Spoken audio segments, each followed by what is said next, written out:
नमस्कार बच्चों, आज मैं आपको आपकी मेधा जो टेक्स्ट बुक है इसमें से पाठ संख्या 5 पढ़ाने जा रही हूँ और पाठ का नाम है अग्नि की उड़ान।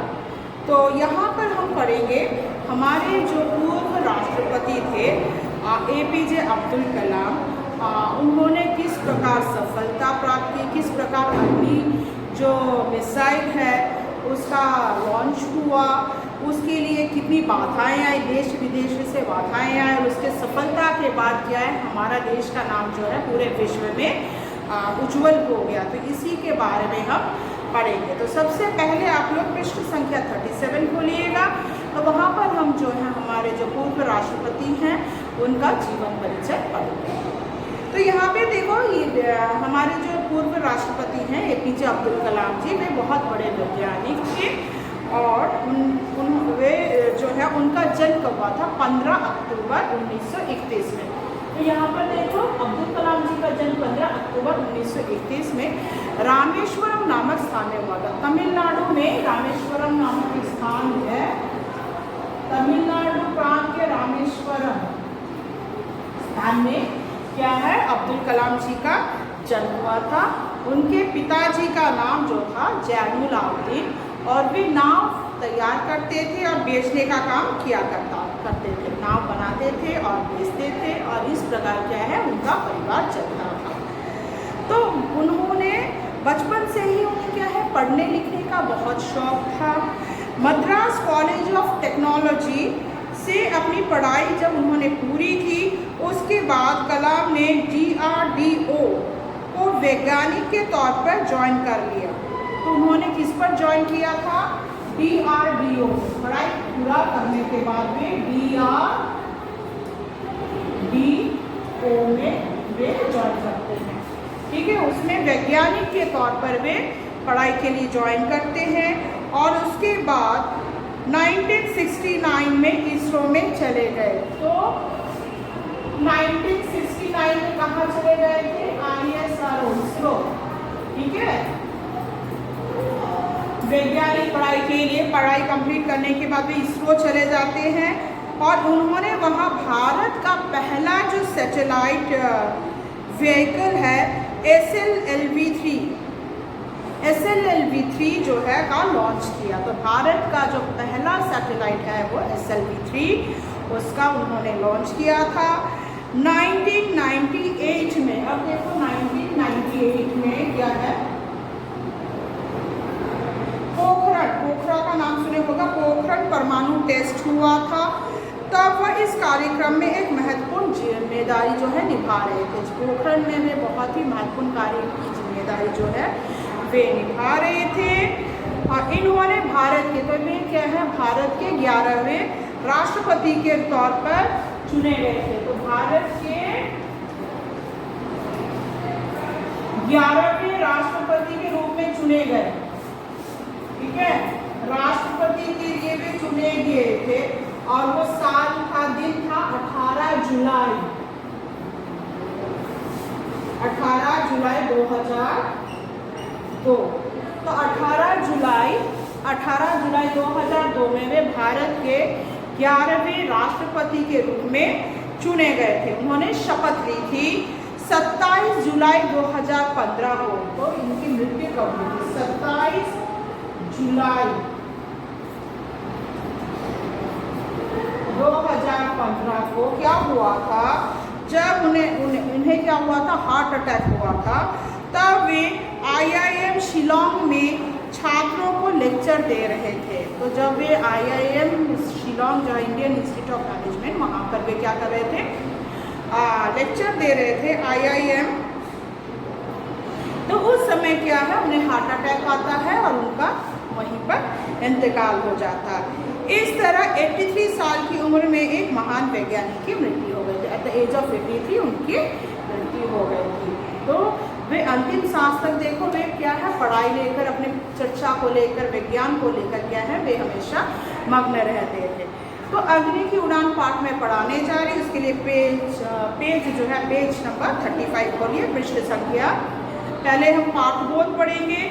तकनीक के वर्तमान युग में प्रत्येक देश विभिन्न प्रकार के अनुसंधान के शक्तिशाली बनता जा रहा है। तो इन तकनीकी के क्षेत्र में, टेक्नोलॉजी के क्षेत्र में सभी देश क्या है, आगे बढ़ते जा रहा है। वैसे ही क्या है, हम भारतवासी भी अपनी सुरक्षा के लिए दूसरों की दया पर निर्भर नहीं रह सकते। हम लोग भी क्या है, हमेशा दूसरों की दया पर क्यों रहे, इसीलिए खुद भी कुछ करना है, इसीलिए आगे बढ़ते रहे। इसी सोच में वर्तमान में मिसाइलों को देश की सुरक्षा का प्रमुख साधन माना जाता है। तो अभी क्या है, वर्तमान में क्या है, मिसाइल को क्या है, हमारे देश की सुरक्षा का साधन माना गया है। हमारे देश के कर्मठ वैज्ञानिकों ने अग्नि का प्रक्षेपण, तो यहाँ पे अग्नि जो नाम है किताब में पहले लिखा हुआ है, अग्नि का प्रक्षेपण कर इसी आवश्यकता को पूरा किया। तो जैसे ही अग्नि प्रक्षेपण का आवश्यकता महसूस हुआ और फिर उसके ऊपर रिसर्च भी हुआ। इस प्रक्षेपण ने विश्व में भारतीय प्रतिभा की पहचान भी स्थापित की। और जब ये अग्नि प्रक्षेपण को सफलता मिली, तो क्या, जब ये मिसाइल लॉन्च किया गया और सफलता भी हुई, तब हमारा देश का नाम पूरे विश्व में, मतलब उसकी पहचान पूरे विश्व में हो गई। 25 फरवरी 1988, तो क्या है, 25 फरवरी 1988 को पृथ्वी मिसाइल के सफल परीक्षण ने हमें आत्मनिर्भर राष्ट्र के रूप में स्थापित कर दिया। तो यहाँ से क्वेश्चन आ सकता है, पृथ्वी मिसाइल का सफल परीक्षण कब हुआ, तो लिखोगे 25 फरवरी 1988। पृथ्वी मिसाइल का क्या है, पृथ्वी मिसाइल का सफल प्रक्षेपण कब हुआ था, परीक्षण 25 फरवरी 1988 को हुआ था। और उस समय हमें आत्मनिर्भर राष्ट्र के रूप में स्थापित कर दिया था। क्या, हमारा देश आत्मनिर्भर हो गया, किसी के ऊपर और डिपेंड नहीं रहा। अब बात थी तकनीकी रूप से पृथ्वी से आगे बढ़ने की। तो हम पृथ्वी तो ठीक है, परीक्षण में सफलता मिली। अब पृथ्वी परीक्षण में जब सफलता मिलती है, तो अब आगे और भी कोशिश की जाती है एक विकसित मिसाइल बनाने की। तो अब क्या है, पृथ्वी के बाद उन लोग कोशिश करते हैं कि जितने भी साइंटिस्ट थे, रिसर्च कर रहे थे कि और बेहतर कुछ मिसाइल बनाया जाए। इस प्रकार अग्नि का निर्माण हुआ। तो पृथ्वी के बाद क्या हुआ, अग्नि का निर्माण हुआ। कुछ बाधाएं आ जाने के कारण इसके प्रक्षेपण को 2 बार रद्द करना पड़ा। तो जब भी प्रक्षेपण मतलब आता है, तो बीच में क्या, तरह तरह की बाधाएं आ जाती थी, तो जिसके कारण इसको रोकना पड़ा। अंततः प्रक्षेपण 22 मई 1989 को 22 मई मतलब 22 मई 1989 को निर्धारित किया गया। और बार बार बाधा आने के बाद यही डेट ठीक किया गया, जो तारीख है 22 मई को 1989 को। इस दिन क्या होगा, जो अग्नि है उसका परीक्षण किया जाएगा। Doctor Arunachalam general K. N.. Singh और मैं रक्षा मंत्री के.सी. पंत के साथ घूम रहे थे। वे IGR अग्नि का प्रक्षेपण देखने आए थे। तो ये जो मंत्री लोग हैं, तो ये लोग भी क्या है, परीक्षण देखने के लिए आए हुए थे कि किस प्रकार मिसाइल छोड़ा जाता है।